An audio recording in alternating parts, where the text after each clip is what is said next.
Muy bien, hermanos, vamos a continuar con la exposición del Evangelio según San Juan. El domingo anterior tuvimos la oportunidad de terminar ya el primer capítulo de este Evangelio. Solo nos faltan, creo que 20. Vamos avanzando gracias al Señor. La idea es ir escudriñando poco a poco para aprender todo lo que Él quiere decirnos a través de su palabra. Muy bien, vamos ahora a iniciar el capítulo número 2. Este capítulo inicia con una narración, lo cual nos da un texto mucho más extenso de lo que hemos estado poniendo hasta estos momentos. Así que leo Juan capítulo 2, versos del 1 al 12. Evangelio según San Juan capítulo 2, versos del 1 al 12. Dice así la palabra del Señor. Al tercer día se hicieron unas bodas en Caná de Galilea, y estaba allí la madre de Jesús. Fueron también invitados a las bodas Jesús y sus discípulos. Y faltando el vino, la madre de Jesús le dijo: ¿Tienen vino? Jesús le dijo: ¿Qué tienes conmigo, mujer? Aún no ha venido mi hora. Su madre dijo a los que les servían: Haced todo lo que os dijere. Y estaban allí 6 tinajas de piedra para agua, conforme al rito de la purificación de los judíos, en cada una de las cuales cabían 2 o 3 cántaros. Jesús les dijo: Llenad estas tinajas de agua. Y las llenaron hasta arriba. Entonces les dijo: Sacad ahora y llevadlo al maestresal. Y se lo llevaron. Cuando el maestresal probó el agua hecha vino, sin saber él de dónde era, aunque lo sabían los sirvientes que habían sacado el agua, llamó al esposo y le dijo: Todo hombre sirve primero el buen vino, y cuando ya han bebido mucho, entonces el inferior. Mas tú has reservado el buen vino hasta ahora.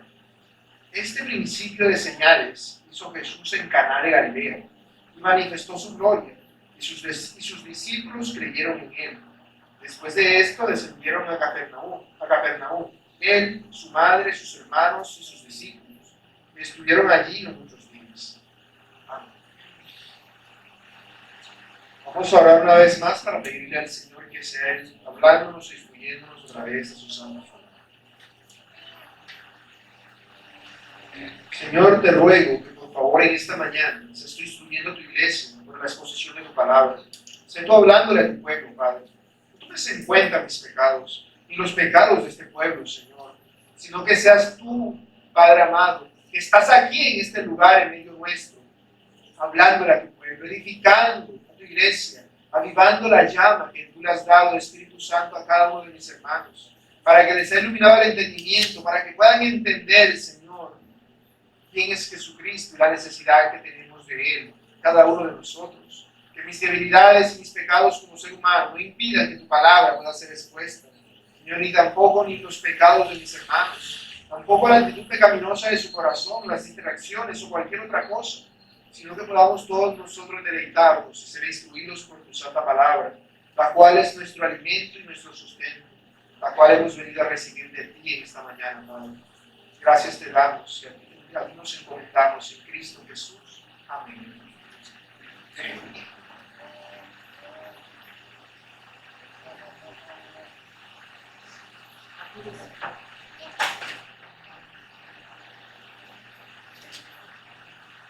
El otro día, mientras viajaba en la moto, le explicaba a mi hija la mayor que el padre, pues ese dibujito rojo que está en la orilla de la calle y que indica que debemos detenernos para mirar a ver qué viene. Me decía: es rojo. Sí, es rojo. Es rojo para llamar nuestra atención. Los que están en la calle, bueno, ustedes saben que los que están por las carreteras de noche tienen colores fluorescentes, para que cuando la luz de los vehículos los ilumine se puedan ver con claridad. La intención de todas las señales siempre es ser llamativas, siempre es llamar la atención del que va pasando por el camino e indicarle algo. Las señales claramente tienen el objetivo de darnos a entender algo. Las señales han sido creadas para nosotros, los seres humanos. Yo estoy seguro que si vamos por una carretera y vemos un cartel que tiene una vaca pintada, nosotros entenderemos que debemos manejar con cuidado el peligro de ganado. Pero yo estoy seguro que si un toro pasa por ahí no va a pensar: aquí hay vaca, puedo reproducirlo. No. Ese cartel no fue diseñado para él. Fue diseñado para nosotros, los seres humanos. No tiene otro propósito, no tiene otra señal. Las señales tienen el propósito de indicarnos algo. Todos los milagros que el Señor Jesús hizo son solamente señales. Señales que nos indican algo. Jesús es el camino, es la verdad y es la vida. Y nadie va al Padre si no es por Él. Ese es el objetivo de los milagros. Todos los milagros del Señor son precisamente por eso. Nosotros, como ya hemos leído en todos los sermones de esta carta, vemos que el objetivo del escritor, el autor, el apóstol Juan, es darnos a conocer quién es Jesús. En el verso que se habla de ello, que es el verso 30 del capítulo 20, dice: hizo además Jesús muchas otras señales en presencia de sus discípulos, las cuales no están escritas en este libro. No están escritas en este libro. Él solamente registra 7 señales, sin contar la resurrección. Solamente registra 7 señales. Tiene un objetivo y una forma de enseñar a través del número 7 también. Y vemos que nos está diciendo que esas señales se han escrito con un propósito, para que creáis que Jesús es el Cristo, el Hijo de Dios, y para que creyendo tengáis vida en su nombre. Y recordemos, como ya les había dicho, el objetivo no es que personas incrédulas crean, simplemente, no, porque eso no fue escrito principalmente para ellos, sino para creyentes como ustedes, como yo. Para nosotros fueron escritas estas palabras, para que creyendo, pero si ya hemos creído, hermano, sí, pero tenemos que seguir creyendo, tenemos que estar creyéndolo todo el tiempo. No es solamente yo creí cuando me convertí, ya. No. Todo el tiempo tenemos que andar creyendo que Jesús es el Hijo de Dios. Por eso dice creyendo, no creer. Para que tengamos vida en su nombre, para que nuestra vida todo el tiempo sea creyendo que Él es el Hijo de Dios, y que Él tiene control de todo lo que pasa. Sea que te accidentes en un vehículo y sufras un terrible accidente, o sea que te pique un mosquito, se le mete una mosca en la sopa. Sea lo que sea, todo está bajo el control y el designio de Dios. Y cuando nosotros podamos creer verdaderamente en Jesucristo de continuo, tendremos un avivamiento en nuestro corazón. La llama del fuego del primer amor será encendida y tendremos vida en su nombre. Para eso es el testimonio del apóstol Juan. Él inicia su testimonio hablándonos del primer testigo, Juan el Bautista, el cual dio testimonio de que Jesucristo es el Cordero de Dios que quita el pecado del mundo. También da testimonio de los discípulos que fueron anunciando y diciendo: hemos encontrado a aquel de quien escribió Moisés en la ley y los profetas. Hemos encontrado al Mesías. Hay testimonios de los testigos que indican que verdaderamente Jesús es quien dice ser. Él no es un farsante, Él no es un loco, Él es el Hijo de Dios. Él es el Hijo de Dios. Solamente el Hijo de Dios podría hacer las cosas que Él hace. Hemos estado viendo esta sucesión de días en las cuales vemos lo que ocurre con el Señor una vez Él regresa del desierto tras haber sido tentado por el diablo. Cómo Él inicia su ministerio. Vemos ahora el final de esta sucesión de días. El día siguiente, al día siguiente, al día siguiente. Ahora no es al día siguiente, ahora es al tercer día. Lo cual nos da a entender que todo lo que hemos estado viendo desde que Jesús regresó del desierto ha pasado en aproximadamente una semana. Todos estos sucesos han ocurrido en aproximadamente una semana. Y al concluir esta semana, esta primera semana de inauguración del ministerio del Señor, el Señor hace su primera señal para avivar el fuego en el corazón de aquellos que le seguían. Por eso este sermón lo he llamado primera señal en las bodas de Caná. Y lo explicaré en 4 puntos. Estos puntos son: primero, el escenario. Segundo, la situación. Tercero, la señal. Y 4, la importancia de la señal. Analicemos cada uno de estos puntos a cabalidad. Punto primero, el escenario. Dice el pasaje: al tercer día se hicieron unas bodas en Caná de Galilea. y estaba allí la madre de Jesús, y fueron también invitados a las bodas Jesús y sus discípulos. Como ya les había dicho, mis hermanos, lo primero que se nos hace, como ha estado haciendo el apóstol Juan a lo largo de todos estos segmentos, estos sermones que hemos estado viendo últimamente, es darnos el tiempo. Nos dice que esto ocurrió al tercer día. Debemos entender primero qué significa eso del tercer día. Cuando dice el tercer día, se refiere al tercer día, para que me entiendan. El tercer día a partir de hoy, en el lenguaje de ellos, es pasado mañana. Es decir, si hoy es domingo, el tercer día sería el martes. Ellos cuentan el día desde el día en que estamos, no desde el día siguiente, para que tengamos eso presente. Por eso el Señor Jesús resucitó al tercer día. Viernes, sábado, domingo. No serían 3 días si no fuera así. Ellos cuentan el tiempo de esa manera. Ellos incluyen los días.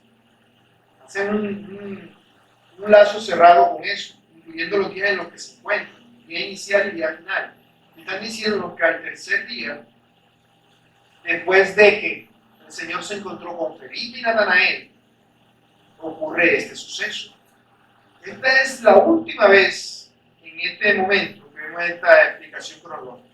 A partir de aquí se acaban las explicaciones cronológicas. Ya no nos empiezan a decir en qué momento ocurren los sucesos, sino que hasta que lleguen. Nos están diciendo esta sucesión de momentos. Y nos dicen además, después de decirnos el momento, nos dicen el lugar. Este suceso ocurrió en Caná de Galilea. Caná de Galilea es un lugar, un pequeño poblado, que quedaba un poco al norte de donde hoy queda Nazaret. Nazaret todavía existe. Caná de Galilea. Hoy se llama Kiber Caná. Imagino que debe ser el nuevo nombre. Tiene algo que ver. Queda al norte de lo que era Nazaret. No es un lugar precisamente cercano. Quizás esa es la razón por la cual el tiempo que nos están dando. ¿Dónde se encontraba el Señor Jesús antes? Se encontraba en la región de Betábara, que era donde Juan estaba bautizando. Ahora se nos dice que el suceso ocurre en Caná de Galilea, lo cual implica un viaje. Esa es la razón de los 3 días que se nos están mencionando. Un viaje de ellos hasta Caná de Galilea. Esto lo digo porque hay una especulación que tiene que ver con hay personas que dicen, no, cuando dice el tercer día, no se refiere al tercer día de viaje, sino al tercer día de la boda. Porque por si no lo sabían y les explicaré más adelante, las bodas duraban una semana. No era que te casabas hoy y ya enseguida, no, eso duraba una semana. Entonces, no se refiere al tercer día de la boda, sino al tercer día de haber empezado el viaje. Porque ya la boda no se nos está narrando. Luego tenemos el evento. ¿Cuál es el evento que ocurre? Unas bodas.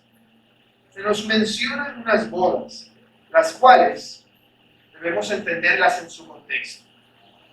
No solo por lo de la semana que ya les dije, sino que debemos tener presente todo lo que involucraba esa boda. Esas bodas eran diferentes a las bodas de hoy. En primer lugar, esas bodas no se hacían en una iglesia, tampoco en una notaría o algo así. Se hacían en la casa, de acuerdo, y en la casa se hacían las bodas. Se hacía un contrato entre el padre y el padre de la novia y el novio, en el cual él se comprometía delante de Dios a cuidar a su hijo. Era un convenio, un pacto que se estaba haciendo. Claro, esa boda, a diferencia de hoy, no corría por cuenta del padre de la novia. No, esa boda corría por cuenta del novio. El novio tenía que pagar todo. De su bolsillo tenía que salir absolutamente todo. Ahora, estas bodas, en realidad lo que hacían era que marcaban el final de un periodo de tiempo. Un periodo de tiempo llamado desposorio. El desposorio es el momento desde el cual se hacía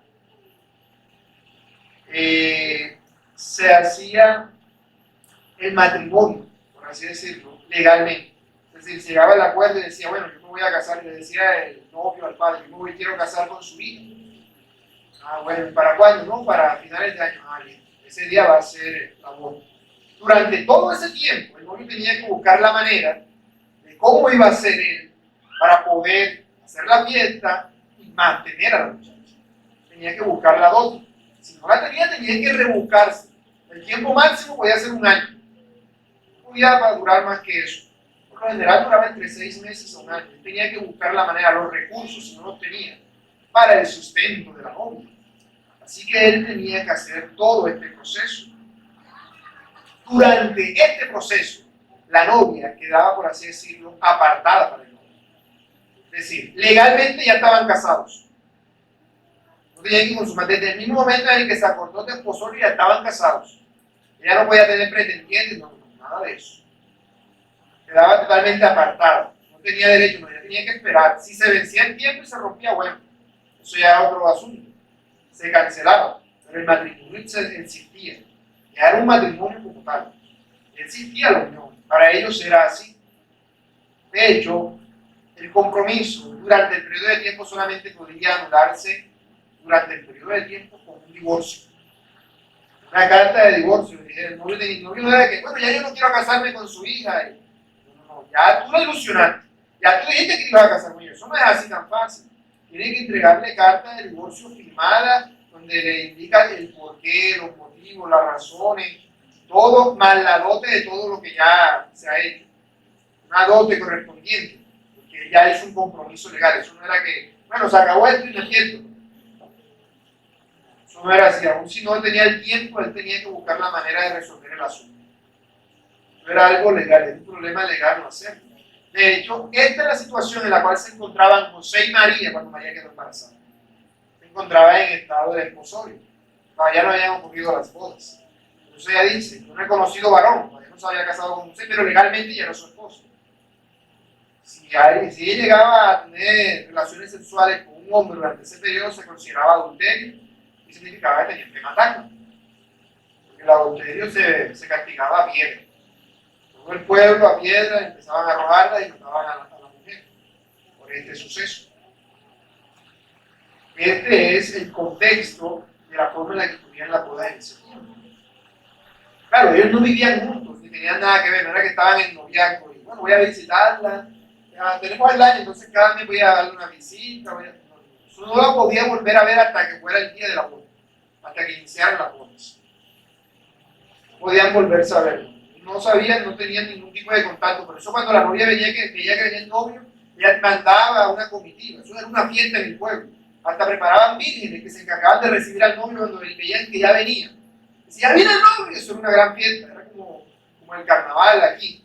Tú ves que la gente sale a ese desfile. Bueno, así viene el novio. Un gran evento, con la bulla, la música, los instrumentos musicales. Era un gran evento.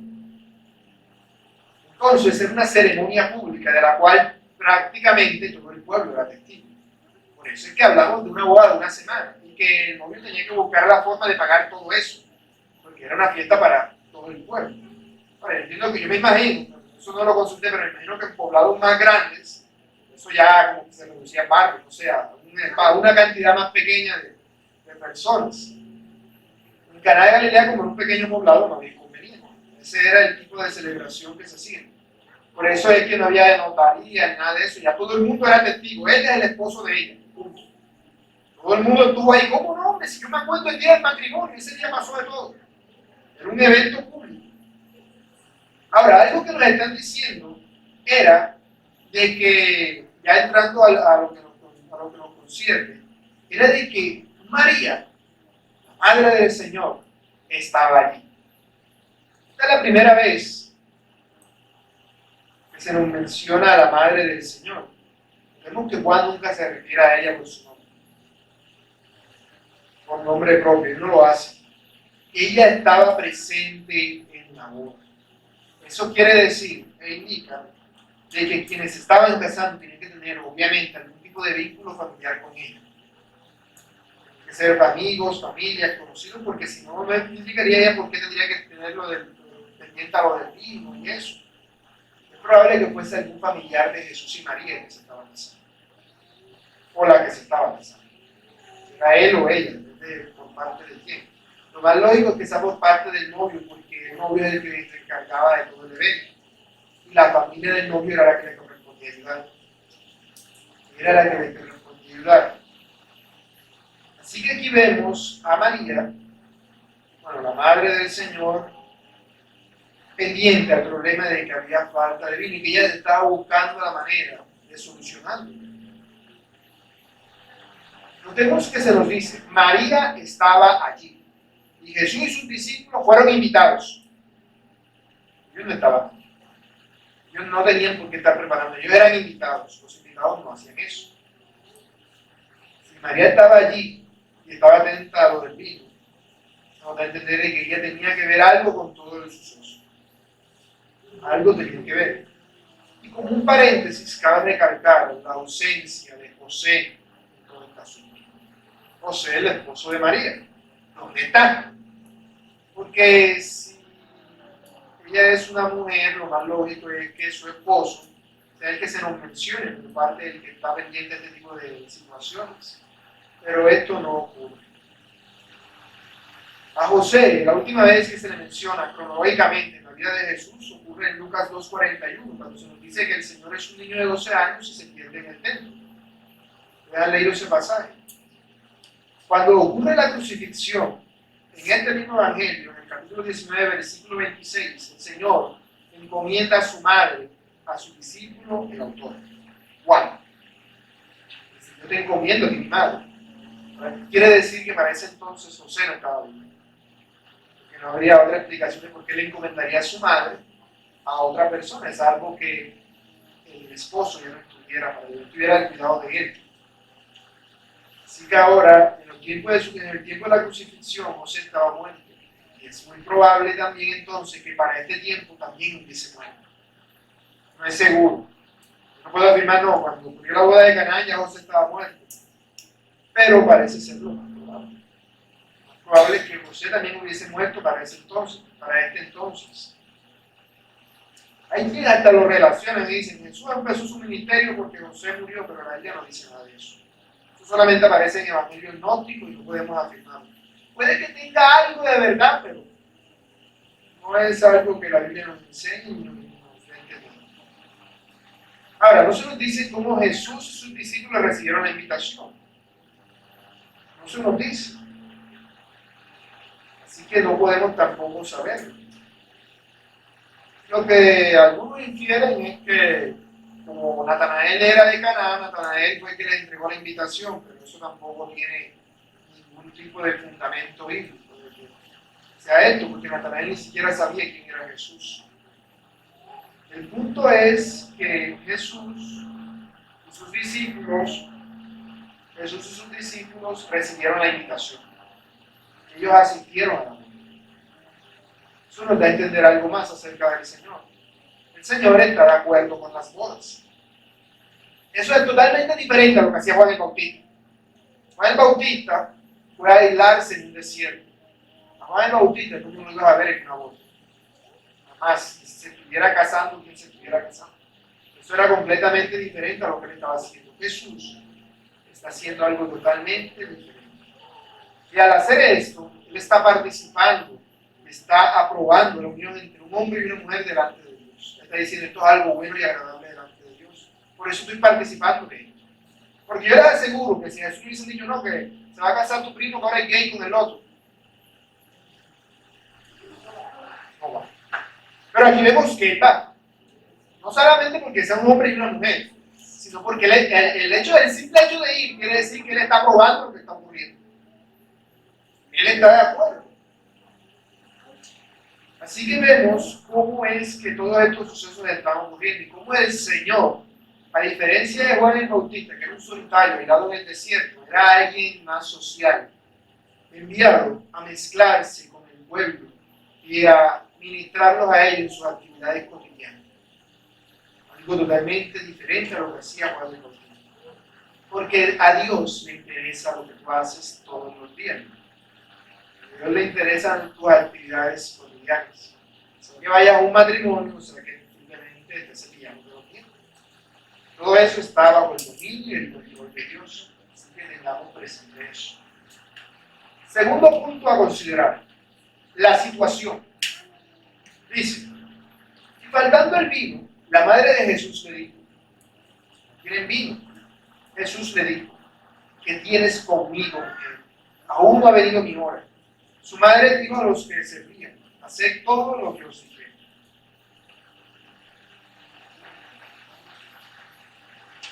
¿Por qué vino? No podía hacer otra cosa. Normalmente cuando las personas quieren excusarse y decir de que el ron es bueno, emborracharse es bueno, aluden a que Jesús convirtió el agua en vino. Ese es, ni siquiera han leído el pasaje, ni siquiera saben cómo pasó, solamente Jesús convirtió el agua en vino. Esa es la excusa típica.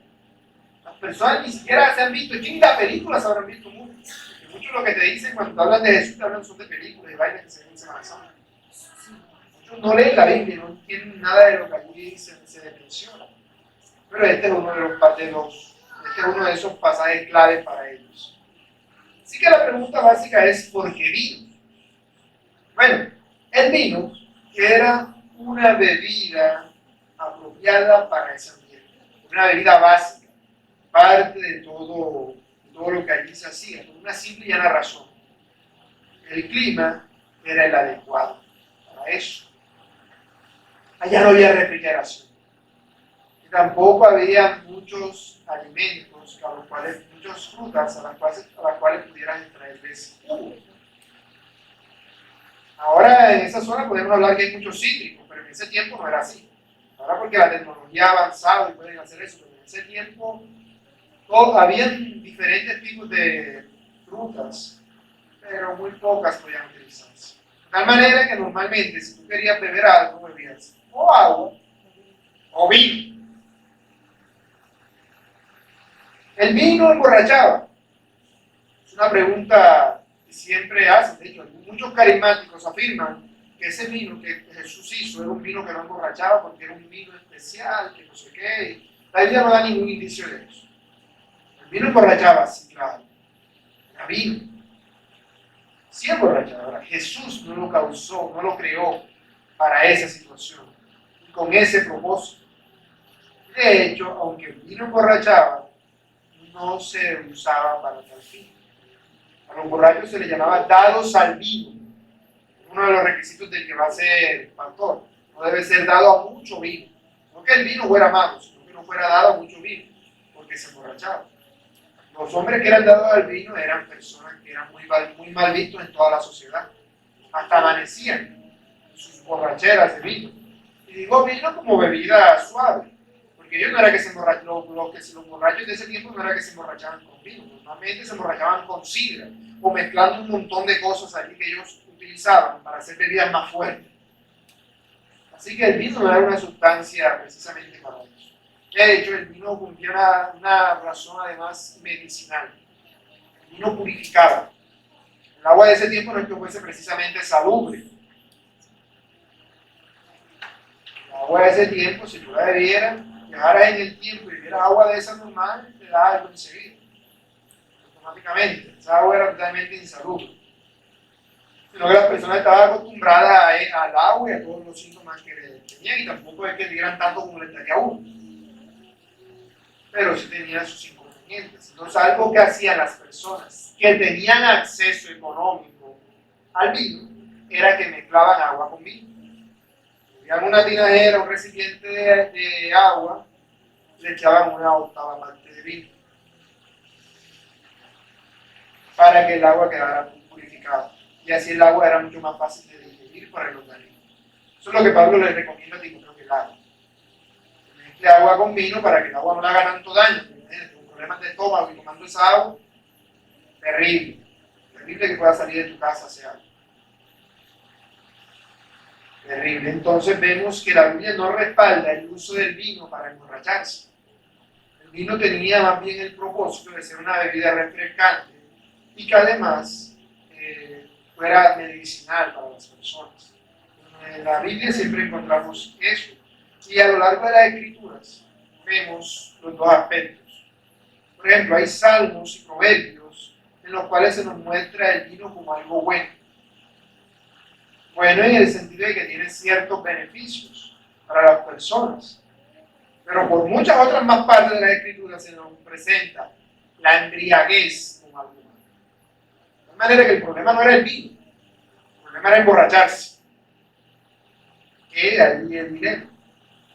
Ahora, se acabó el vino volviendo al tema de la boda, se acabó el vino en la boda. ¿Qué problema había si no había vino? Que van agua. ¿Qué puede ser? Ay, se va a morir cuando no bebe vino. Bueno, hermano, lamentablemente sí se podía casi que morir si no había vino. Porque recordemos lo que les había dicho. La boda era una celebración del pueblo.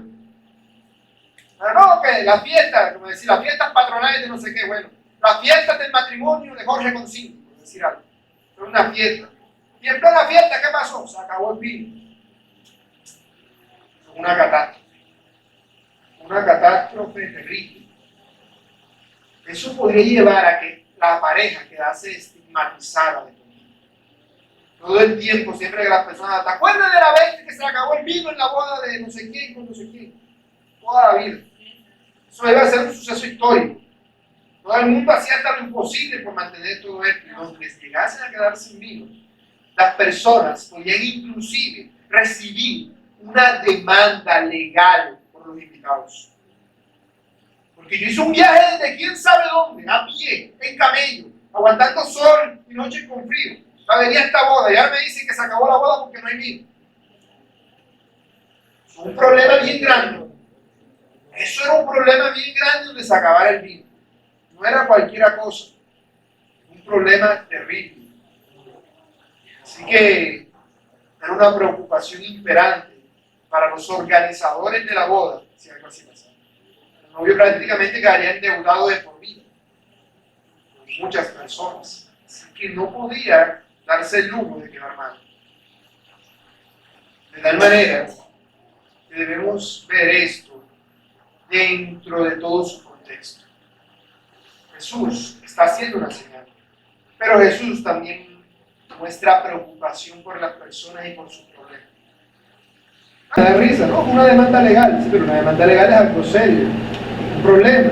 Si la persona era familiar o por lo menos conocido de Jesús, puede ser que nada más fuera familiar de María. Aún así, era un problema muy grande. ¿Podría él permanecer indiferente ante estas personas en esta situación? La verdad es que no. Debemos entender que el propósito de los milagros no es simplemente andar, como se dice coloquialmente, callando, llamando la atención. No, como los milagreros de hoy en día que cogen el vaso y dicen, yo convierto el agua en vino, le echan frutiño al agua y ahora es vino, y todo el mundo empieza a decir aleluya, gloria a Dios. Y luego que se lo beba, no, está muy rico, claro, el frutiño sabe rico. O algún tipo de bebida semejante. Pero nosotros entendemos que el milagro de Jesús no tenía el propósito de llamar la atención de las personas.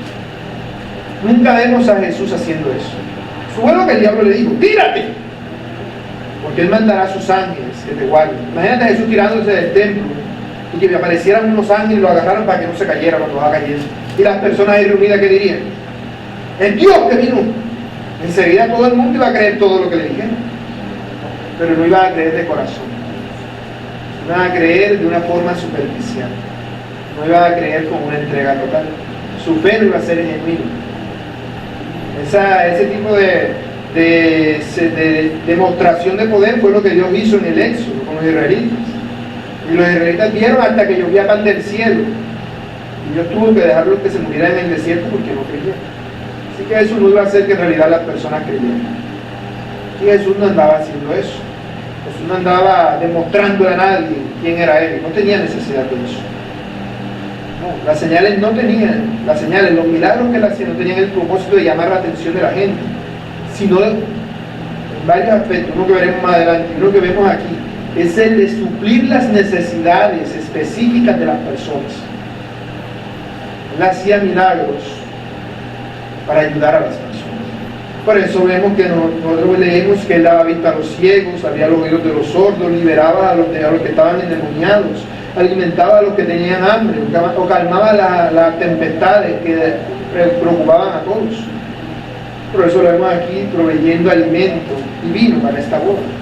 Él está preocupado genuinamente por esta familia y por el problema bien grande en el que se pueden meter por no tener vino. que debemos entender que Jesús no hizo un milagro porque María se lo pidió.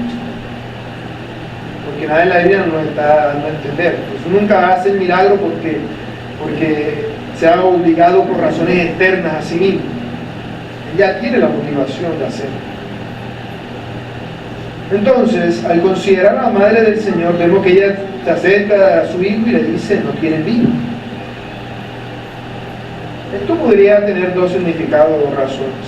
Ella estaba buscando la ayuda de Jesús, o porque ella sabía que Jesús iba a convertir el agua en vino, o hacer algún tipo de milagro, o porque simplemente ella, como viuda, que probablemente era, por lo que ya les había dicho, ya había aprendido a depender de su hijo mayor, para que él la cuidara y la ayudara con todos los problemas que ella tuviera. Claro, una señora viuda ya mayor tiene un problema, depende de su hijo, de una situación, y ya va ahí a cuidar a ella. Como tienen vino. Por eso no podemos afirmar de que ella esperara que Jesús, si ella que creyese o esperase que Jesús hiciera un milagro, sino que Jesús hiciera algo, simplemente, que Él hiciera algo para ayudar, porque Jesús ahí estaba en calidad de invitado, no tenía por qué hacer nada, no tenía por qué estar pendiente a los problemas que había en la boda, Él estaba ahí en calidad de invitado. No está diciendo que Jesús no supiera cuál era el problema, ni lo que iba a pasar, ni lo que María iba a hacer. Él ya lo sabía. Pero aquí lo vemos a Él actuando. No en respuesta a María, sino en respuesta a la situación. Claro, María seguramente sabía que Él podía hacer milagros. Eso era de allí, porque ella se le apareció un ángel y sabía que estaba embarazada. Y sabía quién era el hijo que ella tenía, y sabía todo lo que se había anunciado de él. De hecho, para ella, saber lo que Jesús era como una espada clavada en su pecho. Ella sabía todo el dolor que eso traería para su alma. Ella lo sabía. Entonces, debemos entender que la respuesta del Señor no es una respuesta, digamos, en malos términos. No es una grosería. ¿Qué tienes conmigo, mujer? No. Es una forma formal, pero no íntima de dirigirse a su madre. Porque lo normal era que le hubiese dicho: ¿qué ocurre, madre? ¿Qué tienes conmigo? Madre. Era el término más apropiado. Así como a Dios le decía padre, a María lo más lógico es que le dijera madre. Sin embargo, el hecho de que se refiera a ella de una manera formal deja entender de que Él sabía que había iniciado su ministerio y que María no debía él considerarla como a su madre, sino como una creyente más. Mujer, vienes conmigo, mujer. Mismo término que utilizará más adelante para María Magdalena. Mujer, que tienes conmigo, mujer. De tal manera que le está diciendo a María: María, nuestra relación de madre e hijo debe cambiar. Ahora yo estoy cumpliendo la labor que Dios mi Padre me mandó a hacer. Así que no debes verme como tu hijo, sino como tu Salvador. Debes empezar a verme como tu Salvador. Y la frase que el Señor le dice no es por una grosería, es una forma de respeto. ¿Qué tienes conmigo, mujer? Y eso lo vemos porque Él dice: mi hora todavía no ha llegado. ¿Cuál hora? ¿A qué se refiere? La hora, siempre utiliza esa expresión, se refiere al hecho de que Jesús moriría y sería glorificado. Esa es su hora. Siempre que le hace alusión a su hora, se refiere a ese momento. Todavía no ha llegado el tiempo de que Él se glorifique, de que Él se transfigure allí y empiece a hacer milagros y decir: yo soy Dios, se acabó el problema. Porque María no es que tampoco tuviese claridad sobre todo lo que Jesús estaba haciendo. Ella sabía cuál sería su propósito, pero ella no tenía una claridad absoluta. Y aquí lo vemos a Él diciéndole: no ha llegado mi hora de glorificarlo. Todavía no es tiempo de que haga eso. Eso no quiere decir que Él no iba a ayudarlo con el asunto del vino, sino que no ha llegado el tiempo de que Él sea glorificado. Su glorificación llegaría después de su resurrección. Antes de eso Él no se glorificaría. Sin embargo, María entendía lo que Él estaba diciendo. María lo entendía. Y eso lo podemos notar en el hecho de que ella no se queda callada, sino que le dice a los que estaban sirviendo: haced todo lo que os dijere. Es decir, ella sabía que Jesús iba a hacer algo. Ella sabía que él iba a actuar. Así que ella se estaba anticipando a la respuesta de él. Ella sabía que Jesús iba a actuar. Porque está diciendo: no ha llegado mi hora, no es tiempo de que me glorifique. Pero sabía que Jesús iba a resolver el problema. Cuando dicen los que servían, la palabra que normalmente se utiliza para servir es doulos, que quiere decir esclavo. Normalmente los sirvientes en la casa eran los esclavos. Sin embargo, la palabra que se utiliza en el griego para referirse a los que servían no era esclavos, sino diáconos, que tiene que ver más con personas que ofrecen un servicio voluntario que con esclavos. Así que lo más probable es que los que servían fueran familiares o amigos de Jesús y María, que no fueran sirvientes solamente, sino que fueran familiares de ellos, que tuvieran algún tipo de vínculo con el novio, tuvieran algún tipo de relación. Y era necesario que María le diera esta indicación a ellos para que ellos creyesen a lo que Jesús les estaba pidiendo. Claro, los que estaban encargándose de todo lo que estaba ocurriendo en la boda no iban a estar haciendo lo que les dijeran los invitados. Pero no, mira, que hagan esto, pero ella le dijo: haced todo lo que él os dijera. Ella encomendó la causa a Jesús, sabiendo que Jesús haría algo, aunque no era su hora. No era hora de glorificarse, pero él sabía que era el momento de hacer algo, quería hacerlo. Tercer punto, la señal. Dice: y estaban allí 6 tinajas de piedra para agua, conforme al rito de purificación de los judíos, en cada una de las cuales cabían 2 o 3 cántaros. Jesús les dijo: llenad estas tinajas de agua. Y las llenaron hasta arriba. Entonces les dijo: sacad ahora y llevadlo al maestresala. Y se lo llevaron. Cuando el maestresala probó el agua hecha vino, sin saber él de dónde era, aunque lo sabían los sirvientes que habían sacado el agua, llamó al esposo y le dijo: todo hombre sirve primero el buen vino, y cuando ya han bebido mucho, entonces el inferior. Mas tú has reservado el buen vino hasta ahora. Aquí vemos cómo Juan sigue haciendo aclaraciones en lo que está diciendo. Él hace aclaraciones porque él sabe que sus oyentes no son judíos. Los receptores originales no son judíos. Por eso él dice que las 6 tinajas de piedra que se nos menciona estaban allí conforme al rito de la purificación de los judíos. Porque le está hablando a personas que no son judíos.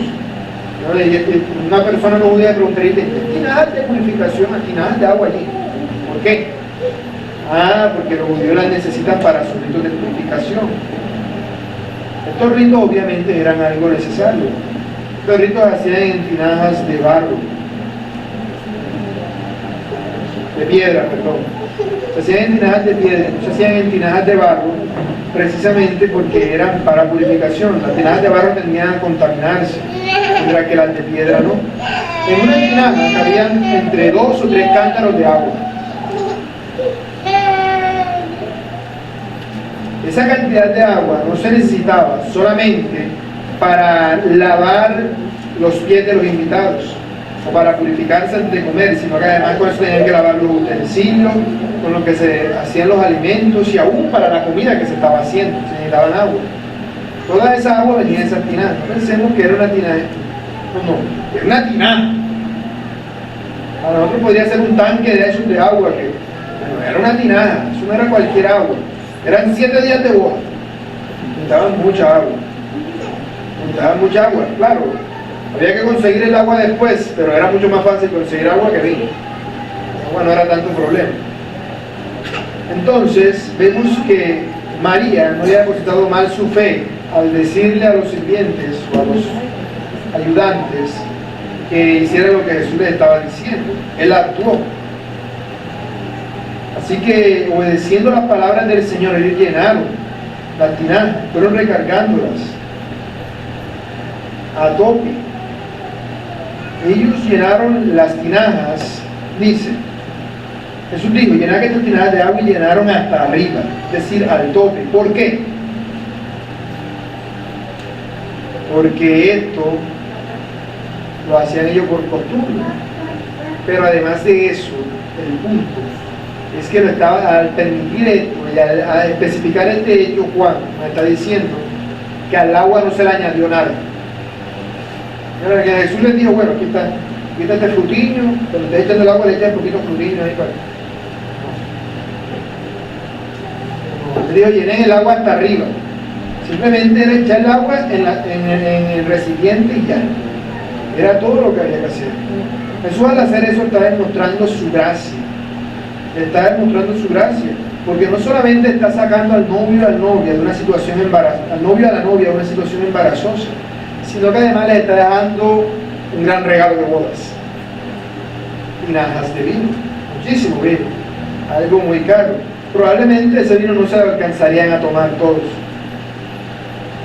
Era demasiado lo que te estaba haciendo. Así que después de haber llenado las tinajas, ya, ocurrió el milagro. No dice, Jesús se acercó a las tinajas para comprobar y le pasó la mano por encima y dijo, conviértanse en vino. No. Jesús no hizo más que decirle a los sirvientes, a los ayudantes, que echaran el agua en la tinaja. Simplemente era que sirvieran el agua. Y punto. No hizo nada. No es que se paró abracadabra, no, nada de eso. No hubo ningún tipo de señal ni de manifestación. Él simplemente dio la orden y ocurrió. Cuando echaron el agua, ya el agua era vino. Fue algo automático, agua que va cayendo, agua que se va transformando. Era algo totalmente instantáneo. Por eso él les dice, sírvanlo y llévenlo enseguida al maestresala. El maestresala, bueno, la fuente judía no dejan claro quién era en sí el maestresala. Si era un siervo que estaba en una posición por encima de los demás siervos, al estilo José en la casa de Potifar, o si era un invitado al que se le había dado la función de presidir el banquete. Como claro, me voy a casar, le pido a Andreina que me haga el favor, a Nocincito que me haga el favor de colaborarme con esto, porque estoy ocupado en estas cosas. Lo más probable, aunque no se deja claro, es que fuera un invitado al que se le designó esa tarea. Porque un sirviente no tendría la libertad de acercarse al novio y decirle, mira, que el vino este es mejor que tú. Tendría esa confianza. Lo más probable es que fuese un invitado. Un invitado que tenía esta función especial de dirigir lo que estaba ocurriendo. No, él no estaba sirviendo, no haciendo nada, solamente estaba de coordinador. Hagan esto, aquí, permitan lo que está pasando, cómo está la música, cómo está el vino, cómo está todo. Estaba atento a lo que estaba ocurriendo. Para asegurarse de que todo estuviera bien, el maestresala tenía que probarlo antes. No solamente el vino, los alimentos. No porque fuera a estar envenenado o algo así, sino porque así como era un problema que se acabara el vino en la boda, también era un problema que sirviera algo en mal estado. Imagínate que hoy el matrimonio, se acabó la boda, al día siguiente todo el mundo con diarrea en el pueblo. Es un problema muy grande. El maestresala tenía que suplir esa tarea, tenía que correr ese riesgo. Él tenía que cerciorarse de que todo estuviera bien. Y una vez estuviese todo listo y bien organizado, probarlo a ver si no había ningún tipo de inconveniente. Si alguna cosa, la víctima era él, no eran los demás. Entonces él debía hacerlo. Así que él probó el vino y se dio cuenta de que el vino no era como los demás vinos. Era un vino que lo dejó como, wow, ¿esto qué es? Por eso dice que llamó aparte al novio y le dijo, todo hombre sirve primero el buen vino, y cuando ya han bebido mucho, entonces el interior. Era puro sentido común hacer eso. Primero servían el buen vino y después dejaban el inferior para después. Pongamos que fuera nuestro contexto y que fueran borrachos como tal. Y les van a repartir ron. Imagínate. El vino, la bebida que es fuerte, la fina, se la sirve al principio todo el mundo, ya cuando están borrachos, entonces sí le dan de mala calidad, le dicen por aquí el chimbiado. Ya que le van a prestar atención a eso. La gente ya no está en sus cabales. Normalmente, eso no quiere decir que el matrimonio estuviese lleno de borrachos, sino que esa era la lógica del tiempo. Es la lógica, o sea, normalmente se sirve primero el bueno Y cuando ya ha pasado el tiempo y el bueno está acabando, sirven el otro. Es simple lógica que ellos estaban haciendo, eso es lo más lógico que todos hacen. Sin embargo, aquí vemos que lo que está ocurriendo era algo diferente. Él había servido primero el vino de menor calidad y el que ahora estaba sirviendo era mejor. No porque el que él sirvió primero fuera un vino de mala calidad, no, sino que el que sirvió ahora era tan bueno que el otro parecía ron barato de ese que venden por ahí, cualquier tipo de alcohol con agua. No, esto era algo totalmente diferente, parecía algo que estaba a otro nivel. Y él no lo dice por el nivel de emborrachamiento que pudiera causar, sino por el sabor. El sabor. Porque lo que me estresaba, obviamente no se iba a emborrachar con medio probar eso. Así que no podía llegar a esa conclusión así. Él notaba en el sabor que había algo que era superior a cualquier vino que él hubiese probado antes. Algo totalmente superior. Y es que ese vino obviamente no provenía del proceso normal de la fermentación, de las uvas, de la viña, de la tierra, del calor, no. Ese vino fue creado de la nada. Fue un milagro de transformación. Porque el agua por sí sola no tiene nada que la convierta en vino. Era agua simplemente para que quedara evidencia de lo que estaba pasando. Jesús pudo haber dicho, ahí está la tirada, ya tienen vino, están vacías, ya tienen vino. Y aparecer el vino así, sin que se dieran cuenta. Pero eso hubiese sido un escándalo mucho más grande. Todo el mundo aquí vemos cómo el Señor Jesús está demostrando su poder y su autoridad. Convirtió el agua en vino, y el vino que creó era superior a cualquier vino creado jamás. Era un vino perfecto. Pues eso, el otro vino que era bueno, parecía malo en comparación a él. Parecía malo por completo.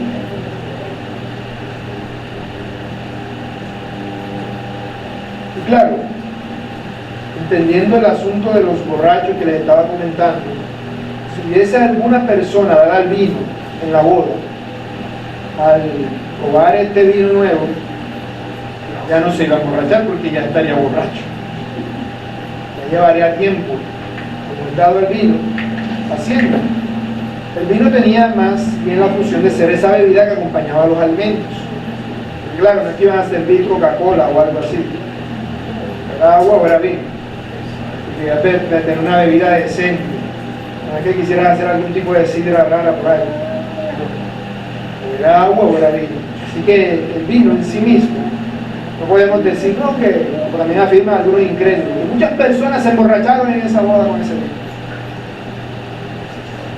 No, porque desde que se acabó el vino, porque ya habían estado usándolo bastante.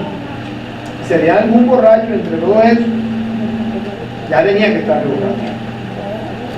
Ya tenía que estar en su situación deplorable. Que no lo creo, porque el contexto da como una sensación de armonía, como que no hay problema por los borrachos. Una boda una semana, en el tercer o cuarto día, lleno con borrachos por ahí, eso era como caótico. Pero no parece ser así. Así que muy poco probable que este vino tuviese algún tipo de efecto nocivo en las personas, sino más bien que serviría para refrescar. De hecho, hay quienes dicen que este vino, al ser creado por el Señor, es un vino que alude a la nueva creación, al vino que beberemos en las bodas del Cordero, que se nos menciona en el libro de Apocalipsis, en la gran cena de Dios que está preparado. Así que debemos tener presente, si bien todo vino hay que tener algún tipo de propiedad embriagante, lo haría solamente en exceso. Jesús no crearía un vino así. Era solamente el mejor vino que había probado en cuanto a su sabor, en cuanto a la calidad y en cuanto al mejor tipo de vino que pudiera haber. Muy bien, cuarto punto, la importancia de la señal. Dice, este principio de señales hizo Jesús en Caná de Galilea y manifestó su gloria, y sus discípulos creyeron en él. Después de esto descendieron a Capernaum, él y su madre, sus hermanos y sus discípulos, y estuvieron allí los muchos días. Ahora, ¿cuál fue el propósito de Jesús convertir el agua en vino? ¿Para qué lo hizo? Ya vimos que no fue para que se emborrachara la gente. Un propósito que pudiéramos llamar secundario sería ayudar a los novios con la situación que pudiera presentarse, pero eso era algo secundario. La razón principal claramente era manifestar su gloria. Es decir, Él se dio a conocer como Dios delante de sus discípulos. Él estaba haciendo una señal de quién era Él. De tal manera que Él estaba diciendo: yo estoy haciendo esto para que ustedes crean. Porque la Biblia no nos dice, pero entendemos por el contexto que los discípulos tuvieron que haber probado el vino. Tuvieron que haberlo probado para darse cuenta de que el agua era vino. Tuvieron que haber sido testigos de este suceso, de cómo el agua fue transformado en vino. Y entendemos que esto ocurre con sus discípulos, porque el Señor hace señales para los que ya creen. Es decir, estos 6 hombres, Juan, Santiago, Andrés, Pedro, Felipe y Natanael, que acompañaban al Señor Jesús, ya creían que era el Mesías. Es lo que ya se nos había narrado antes. Ahora solamente tenemos una confirmación de ese suceso por medio de la señal. Esa señal no fue para los incrédulos, no fue. El maestresala, que era el encargado de la boda, ni siquiera sabía de dónde había salido el vino. Y si leemos el pasaje, nos daremos cuenta de que los que sirvieron el agua que se convirtió en vino no dice que se hayan convertido y creído en el Señor Jesús. Yo pensaría, algo pasó, un milagro de Dios que está en el cielo, alguna cosa, o este hombre es un profeta y el Señor, pero de ahí hay que pensar que Jesús era Dios y que debían seguirlo. No, porque cuando el Señor salió de Caná, solamente salió con los discípulos que habían ido con Él. A pesar de que ese era el primer milagro de ese tipo que se había hecho en la tierra de Israel, desde los días en que Dios creó harina y aceite, en los tiempos de Elías y Eliseo. Desde aquellos tiempos no había ocurrido un milagro así. No había ocurrido cuando Jeremías, no había ocurrido un milagro de esta naturaleza, en el cual un alimento, una cosa se transformase en otra, de una manera tan sobrenatural. No había ocurrido. Para los incrédulos es totalmente inútil este tipo de cosas como señales. No los iba a convertir, por una simple y llana razón. Todos los incrédulos tienen un trapo, un velo puesto en los ojos. El diablo les ha puesto, para que no le resplandezca la luz del Evangelio de la gloria de Cristo. Así que ni si se le resucita un muerto, van a creer. No van a creer por los milagros y por las señales. Por eso, todo eso que vemos en estas iglesias carismáticas, de poco milagro que hacen, que noche de milagro, porque eso va a traer a las personas a Cristo, no es más que un show barato, que no tiene ningún propósito salvador en las personas. Nadie se salva por ver milagros. Nadie se salva por ver milagros, de ninguna manera. De hecho, este incidente lo que hace es demostrar algo que el Señor Jesús diría más adelante. El profeta no tiene honra en su propia tierra, ante sus familiares, porque dice que su madre y sus hermanos estaban allí, los hermanos de Jesús, aclarando también eso. Jesús tenía hermanos.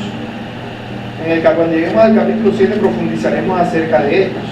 Pero vemos que Jesús tenía hermanos. Esos hermanos estaban allí con Jesús. Y no dice que creyeron en Él. Porque dice, descendieron Jesús, sus discípulos, su madre y sus hermanos. Pero sus hermanos creyeron. No. Capaz que los hermanos eran los que sirvieron el vino. Por lo que les comenté de que eran personas que estaban colaborando, familiares del nombre. Y aún así, no creyeron. No creyeron en este suceso que él estaba haciendo. No creyeron que él era el Hijo de Dios. Esa señal no fue para que ellos creyeran. No. Esa señal fue para que sus discípulos creyeran. Creyeran verdaderamente. El Señor no hace señales para los impíos. No. De hecho, cuando los fariseos acusaban al Señor Jesús, ¿qué hacían? Les decía, haznos una señal demuéstranos que tú eres el Mesías. Él había hecho cantidades de milagros. ¿Y cuántos milagros les hizo? Ninguno. Herodes quería que le hiciera una señal. ¿Qué le hizo? Ninguna. Él no estaba allí para hacer señales a los impíos. Por eso él dice en Lucas 11:29, esta generación es mala, demanda señal, pero señal no le será dada, sino la señal de Jonás. Fue la única señal que el Señor Jesús dio a los impíos. La señal de que estuvo muerto por 3 días. Así como Jonás estuvo 3 días en el vientre de gran pez. Es la única señal. Ellos no vieron a Jesús resucitado porque ese es otro asunto. Jesús nunca se le apareció una vez resucitó a ninguna persona incrédula. Salvo que fuera para convertirlo como Saulo. Pero no es que no, que se le apareció, mire, Caifás, aquí estoy yo, resucité. No lo hizo. Él no estaba allí para darle señal. La señal era que Jesús estuvo muerto y ya no está muerto. Estuvo muerto, esa fue la única señal que le dio, la de su muerte y su resurrección. El propósito del Señor Jesús entonces era dar a conocer el mensaje de salvación. El mensaje que Él había traído de Dios, del cielo, pues Él era Dios, y Él era la palabra de Dios hecha hombre. Era que las personas creyeran ese mensaje. Él les está diciendo, aquí está el camino. Pero ese camino se ve como chiquito, angosto, lleno de piedras, de puya, por allá ser uno grande, ancho y espacioso, vamos por allá. Sí, pero miren, aquí está la señal. Para que ustedes crean que este es el camino que tienen que seguir. Que yo soy el camino por el que deben andar. Jesús hizo todos estos milagros para que sus discípulos creyesen verdaderamente en Él. Cuando dice creyesen, aquellos que ya creían, se refiere a que creyesen inclusive a pesar de lo que pudiera pasarles a ellos por eso. No era simplemente como uno, no, yo creo, pero hay ciertas cosas como que me cuestan. Los discípulos debían tener una fe que les permitiera creer en toda circunstancia y en toda situación. Ese es el tipo de fe que el Señor les estaba formando, por eso les estábamos manifestando estas señales. Y su propósito entonces al hacer milagros no era simplemente ni demostrarle a las personas quién era Él, sino a sus discípulos. Tampoco era solamente ayudar a los necesitados, porque Él ayudó a los necesitados, Él se preocupaba por los necesitados, fue lo que les dijo, pero ese no era su propósito solamente, porque había muchos necesitados en ese tiempo, pero el Señor solamente iba sanando a los que se iba a encontrar. Él pudo haber dicho que se quiten todos los leprosos que hay en Israel, ya se desapareció bien, pero Él solamente iba sanando a los que se iban encontrando, si se lo pedían o si Él mismo tenía la disposición de hacerlo. Y a los que se lo pedían era porque Él ya sabía que lo iban a hacer. Bueno, eso es lo que nosotros vemos en los evangelios, iba haciendo los milagros en esa forma. No era que sano, no. Era solamente que Él tenía el propósito de manifestarse y darse a conocer. Es lo que les leía en Marcos. Dice, cuando llegó la noche, Marcos 1:32, luego que el sol se puso, le trajeron todos los que tenían enfermedades a los endemoniados, y toda la ciudad se agolpó a la puerta. En Capernaum, en casa de Pedro, de la suegra de Pedro, se amontonó a la puerta todo el pueblo, porque querían que Jesús los sanara. Si era todo el pueblo, eso estuvo hasta muy tarde en la noche. Claro, imagínate, durmieron hasta las 2 de la mañana por andar sanando gente. Al día siguiente te levantas y dices, no, quiero levantarme tardecito, porque anoche me dormí a las 3 de la mañana, tras mucho hago poco gente. ¿Y qué hace Jesús? Dice, levantándose muy de mañana, siendo aún muy oscuro, salió y se fue a un lugar desierto y allí oraba. Después de haberse trasnochado la noche anterior. Pero ¿por qué oraría el Señor? Jesús, Él es Dios. ¿Qué necesidad tiene de orar? Él ora para que se haga la voluntad de Dios y no la de Él. Hágase tu voluntad y no la mía. Para que en ningún momento haga yo algo que tropiece, que haga quedar mal tu santo nombre. Así que aquí vemos al Señor obrando de esta manera. Pero vemos cuál era su énfasis, cuál era su objetivo. Sigue diciendo en Marcos, y le buscó Simón y los que con él estaban, y hallándole le dijeron, todos te buscan. ¿Por qué lo buscaban? Porque la noche anterior había estado sanando a todo el pueblo, que habían ido a la casa a buscarlo, agolpándose. Y ahora dice, todos te buscan, todos quieren que sigas sanando, todos quieren que sigas haciendo milagros. ¿Y qué les dijo Jesús? Bueno, vamos, Simón, hay que sanar a todo el mundo, aquí en este pueblo, que no quede ninguno enfermo. Él dijo, vamos a los lugares vecinos. ¿Para qué? Y él lo dice, para que sane a los enfermos que ya están, para que predique también allí, porque para esto he venido. Ese era su propósito, ir a predicar el mensaje del Evangelio. Las señales solamente respaldaban el mensaje, porque se estaba haciendo la institución de un nuevo pacto. Cuando se instituye algo debe darse una señal. Los pactos siempre van acompañados de una señal, un árbol, un fruto, un arco iris. La circuncisión, los pactos llevaban señales. Cuando Dios sacó a la nación de Israel de Egipto, ¿qué hizo? Señales. Él hizo las plagas de Egipto que nosotros vemos. E hizo 10. ¿Y por qué hizo 10? Porque él pudo haber hecho solamente una plaga. Él ha hecho para, bueno, yo sé que el faraón nada más va a dejar salir a mi pueblo, suponiendo que él tuviera la necesidad de pensar, de ponerse a pensar en eso. Si le mato al primogénito, vamos a matar a todos los primogénitos a la primera ya. El propósito de Dios no era ese. El propósito de Dios era de hecho que el faraón se pusiera terco para darle oportunidad a Dios de demostrar más señales. Esas señales demostrarían que daría ya por sentado de que los impíos no se iban a convertir por las señales, porque no se convirtió ni faraón ni su corte, y los israelitas que se salieron fue quejándose, y quejándose contra ellos aunque caminaron por el mar abierto. Esas señales servían para la institución de ese primer pacto, ese pacto mosaico.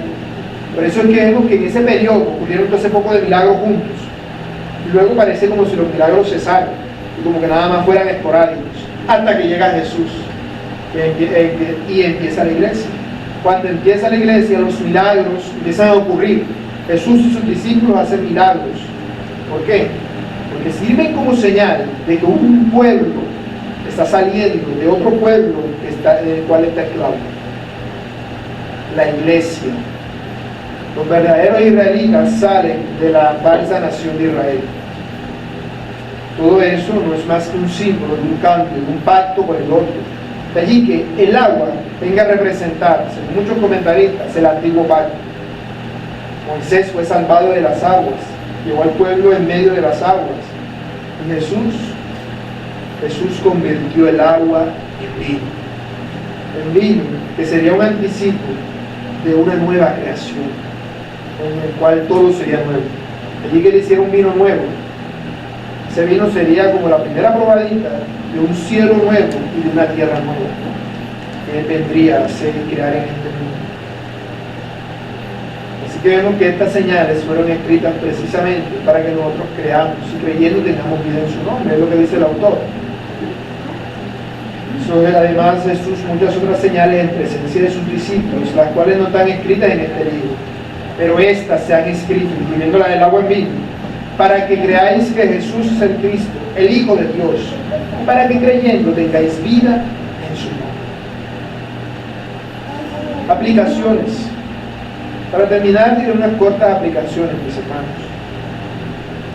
Debemos notar la importancia de la obediencia, pues los sirvientes o los ayudantes, si bien no terminaron creyendo en lo que el Señor les decía, si obedecieron a la palabra que se les dio y en base a ella actuaron. Ellos pudieron haberse quejado, vamos a ponernos ahora a pasar el agua de aquí para acá, a llenar estas tinajeras como si no tuviera oficio ni nada más que hacer. Ellos pudieron haberse quejado, pero el Señor providencialmente hizo que obedecieran, porque la obediencia es un aspecto importante y fundamental en la fe. Los hombres solamente obedecieron en ese momento, pero nosotros debemos entender que hemos sido llamados a obedecer siempre. Eso es lo que dice el autor en Juan capítulo 14 verso 15, dice: si me amáis, guardad mis mandamientos, es decir, obedecer. También dice Santiago 22, pero sed hacedores de la palabra y no son solamente oidores, engañándoos a vosotros mismos. La verdadera fe involucra obediencia. Tú no puedes decir yo creo en Cristo y no lo obedezco, porque entonces no estás creyendo que Él es quien tiene autoridad sobre ti.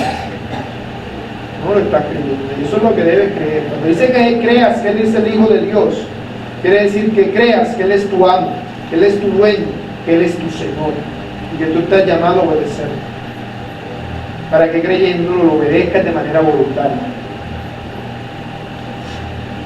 Además notamos en este pasaje la generosidad de Dios, pues Él está demostrando su capacidad de proveer más de lo que necesitamos. Hacía falta vino, estas personas iban a tener un problema. Jesús les proveyó el vino que necesitaban. No solamente les proveyó el vino que necesitaban, dio de más, porque el vino que dio fue suficiente para la boda y para que les quedara a los novios. Él dio de más, y esa es la actitud de Dios siempre al dar. Él da de una manera no solamente abundante, sino súper abundante. Como dice David, aderezas mesa delante de mí en presencia de mis angustiadores. Bastaría con que dijera, aderezas mesa delante de mí, ya eso sería muchísimo. Sino que además dice, aderezas mesa delante de mí, delante de mis angustiadores, para que se mueran de envidia. Me colocas a mí por encima de ellos. Eso es más de lo que yo te estoy pidiendo. Eso es lo que el Señor hace. Por eso Él dice, da y se os dará medida buena, apretada, remecida y rebosante, darán en vuestro regazo, porque con la misma medida con que medís os volverán a medir. Y dice que esa medida, que aunque se vuelva a medir, es apretada, remecida y rebosante. Es mucho más de lo que merecemos, de lo que nuestra medición da. Así son las bendiciones de Dios en todo sentido. Y la fe verdadera, el que cree debe creer que Dios actúa de esta manera. Que Dios hace los milagros de esta magnitud. También vemos la importancia de la fe en el hecho de que el milagro obró en sus discípulos para que decidieran definitivamente seguirle. Más adelante, cuando tuviesen la oportunidad de seguirle, en ese momento le seguirían, y cuando se separaran y tuvieran la oportunidad de venir a Él, no lo dudarían. Y ya estaban convencidos plenamente de quién era Jesús. Mi hermano, tú no puedes agradar a Dios si no hay fe en tu corazón. Toda cosa que tú hagas sin fe es pecado. El simple hecho de que bebas agua sin fe es pecado. Porque sin fe es imposible agradar a Dios. Es necesario que se acerque a Dios, crea que le hay y que es galardonador de los que le buscan. La fe es un don necesario para el creyente. Y hemos sido llamados a tener fe en todas circunstancias. Ahora, ustedes pueden decir, pero hermano, yo nunca he visto ninguna señal así. Nunca he visto que el agua se convierta en vino. Ni he visto que el mar se parta en dos, nada de eso. ¿Sí? Y si creemos sin esas señales, somos más bienaventurados que los que creyeron con esas señales.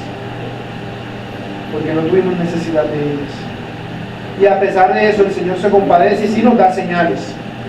Estoy seguro que todos hemos visto, como les decía antes, la obra de Dios en nuestra vida, el respaldo de Dios y la respuesta de Dios a nuestras oraciones. Y cuando hemos orado a Dios pidiendo algo, Dios, cuando responde afirmativamente, no solamente te da lo que necesitas, sino que te da todavía más. ¿Para qué? Para que cuando algo así vuelva a ocurrir, no andes angustiado, afanado, preocupándote, ¿qué será que voy a hacer? Sino creyendo tranquilamente, confiante en que Él tiene el control. Él tiene el control de todas las cosas. Que te da ahora para que lo uses más adelante. Así es como hace el Señor en nuestro corazón. Así somos fortalecidos en la fe, para que creyendo en Jesús, creamos en Él en todo momento. Y así vivamos por Él, en Él y para Él.